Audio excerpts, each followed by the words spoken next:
মানবো না, মানবো না, মানবো না। এই তুমি পছন্দ করো না বলে, কিন্তু মনে রাখবেন আপনাদের মধ্যেও দু একটা গদ্দার ঢুকে গেছে, যে গদ্দার গুলো বিজেপিকে মেটেরিয়াল সাপ্লাই করে আর বিজেপির কাছে গিয়ে কাছের মানুষ থাকতে চায়।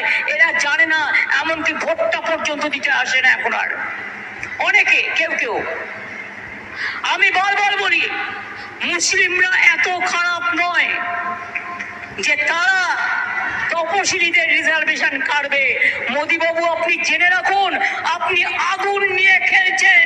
তপশিলীদের রিজার্ভেশন আপনি ক্যান্সেল করবার চেষ্টা করছেন, আপনাকে করতে দেব না।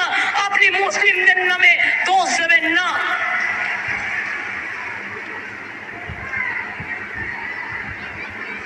ওবিসি রিজার্ভেশনে শুধু সংখ্যালঘুদেরটা বাদ দিয়ে দিলেন, এটা কোনো আইন হয়?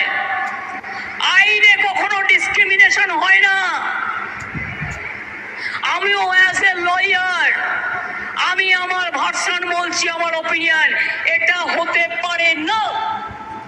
2012 সাল থেকে চলছে একটা আইন, আর একজন বিচারক মহাশয় কেউ রিটায়ার করে বলছে আমি আরএসএস এ ছিলাম, কেউ বলছে আমি আরএসএস এর, কেউ বলছে আমি বিজেপির। এই দিয়ে মানুষের বিচার হবে কোত্থেকে? মানুষের বিচার হবে না দিয়ে। আমি পরিষ্কার আপনাদের বলেছি, আমরা যখন ওবিসি রিজার্ভেশন করেছিলাম আমরা আইন মেনে করেছিলাম, আমরা সার্ভে করেছিলাম, এবং সার্ভে করে উপেন বিশ্বাস তখন সেই কমিটির চেয়ারম্যান ছিল। মনে রাখবেন আমরা একটার পর একটা কমিশন থেকে রিপোর্ট এনে করেছিলাম। তখন কোর্টে কেস হয়েছিল, কোর্টে হেরে গিয়েছিল বিজেপি, তখনও সিপিএম কোর্টে কেস করতে গিয়েছিল, হেরে গিয়েছিল। আজও জেনে রাখুন, জনতার ভোটে আপনাদের হারিয়ে আপনাদের দাবি আমি মানব না, মানব না, মানব না।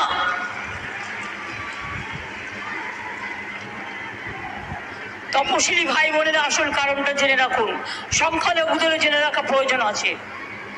এই যে সৌগতদা লাস্ট অংশে বলবার চেষ্টা করেছিলেন ইউনিফর্ম সিভিল কোড কেন করা হচ্ছে, বিজেপির ম্যানিফেস্টোয় নিয়ে এসছেন। কেন জানেন?